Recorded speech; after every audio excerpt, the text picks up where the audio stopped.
నా కాన్సెప్టే ఫార్మర్ కు ఎట్లా మనము పెట్టుబడి తగ్గాలనేది నా రీసెర్చ్, నా కాన్సెప్ట్. సో ఇంకా బయటకెళ్ళి కొనుక్కొస్తే రేట్లు పెరుగుతాయి. ఇట్లా రెండోది ఏంటంటే ఎంత ఫాస్ట్ గా వాళ్ళు అడాప్ట్ చేసుకోవాలంటే అది ఈజీగా ఉండాలి తయారు చేసే మెథడ్. ఇప్పుడు ఉదాహరణకు మా మామిడి తీసుకున్నాం అనుకో, దానికి ఆమ్దం చెక్కపొడి తీసుకొచ్చి వేస్తాం. 30,000 పెట్టి ఆమ్దం చెక్కపొడి కొంటే 30,000 పెట్టి కొనుక్కొని కొంటే 15 ఎకరాల మామిడి తోటకు వస్తుంది.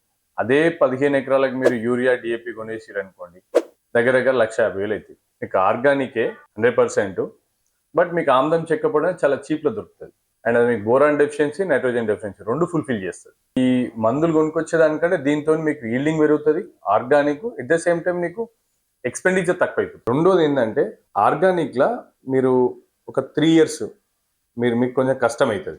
ఒక 3 సంవత్సరాల తర్వాత మీకు ఈల్డింగ్ దీంట్లోనే ఎక్కువ వస్తుంది. మీరు కెమికల్ సైడ్ వెళ్ళిపోయారు అనుకోండి, మీరు ఈసారి 2 బస్తాలు వేస్తారు, మళ్ళీ వచ్చేసారి 2.5 బస్తాలు వేయాల్సి వస్తుంది. మనం ఎప్పుడైతే కెమికల్ ఫ్రీ సాయిల్ ని మనం డెవలప్ చేసుకుంటామోనే న్యాచురల్ గా దాంట్లోంచే మీకు ఇంగ్రీడియంట్స్ అనేవి తయారవుతాయి. భూమిలో ఉన్న మినరల్స్ న్యాచురల్ గా ఎర్రల ద్వారా పైకి వచ్చేస్తాయి. మీకు దాంట్లో రెండో రకం ఏంటంటే, మీకు ఎప్పుడైతే చెట్టుకు ఏర్లకు బలం కుదురుతుందో, మీరు కాన్స్టెంట్ గా మీకు వాటికి ఏం డెఫిషియన్సీ ఉందనేది చూసుకొని ఆ పర్టికులర్ డెఫిషియెంట్ మనకు న్యాచురల్ గా దేంట్లో దొరుకుతుందో చూసుకొని 90% దాని ద్వారా మీరు చెట్టుకి అందిస్తారు, మీరు న్యాచురల్ గానే చెట్టు డెవలప్ అయిపోతుంది. ఇది ఒక పద్ధతి. రెండో పద్ధతి ఏంటంటే, అసలు మీకు ఆ పర్టికులర్ పంటకు మీరు ఆ పర్టికులర్ ఇన్సెక్ట్స్ కానీ పెస్టిసైడ్స్ కానీ రెగ్యులర్గా అటాక్ అయితే అటాక్ కాకుండా చూడండి. ఒకటి ప్రివెన్షన్, రెండోది వాటిని స్ట్రెంగ్తన్ చేయడం. ఈ రెండు చేసుకుంటూ సరిపోతుంది. 95% మనం సేఫ్ జోన్ ఉంటాం. నేను రైతులకైతే అదే చెప్తా. ఎందుకంటే దానివల్ల మీకు వచ్చే ఇన్కమ్ కంటే పోయే ఖర్చే ఎక్కువ ఉంటుంది. మేము మ్యాంగోస్ వచ్చేసేసి దగ్గర 400 బాక్సులు పంపిస్తాం. విత్ ఇన్ హైదరాబాదే 90% పంపిస్తాం. ఒక 5 to 10% ఇప్పుడు ఏపీ అనుకోండి, ఏపీలో కొంతమందికి పంపించినాం లాస్ట్ టైం.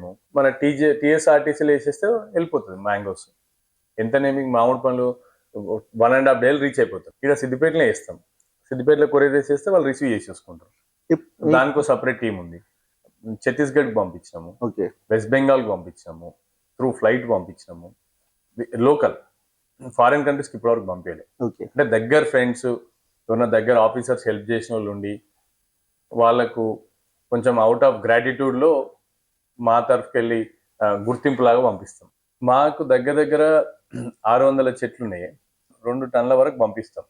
మాకు ఇంట్లో కన్జంప్షన్ పంపేయడానికి 2 టన్నులు సరిపోతుంది. 2 టన్నుల దాని తర్వాత మేము మిగతా ఏవైతే ఉంటాయో ఓన్లీ బంగన్పల్లి ఒకటే సేల్ చేస్తాం. హిమాయత్, దశరి సేల్ చేయం. అవుట్ ఆఫ్ బంగన్పల్లి ఒక 350 చెట్లు ఉంటాయి. ఆ 350 చెట్లు మాత్రమే ఓపెన్ మార్కెట్ లో అమ్ముతాం.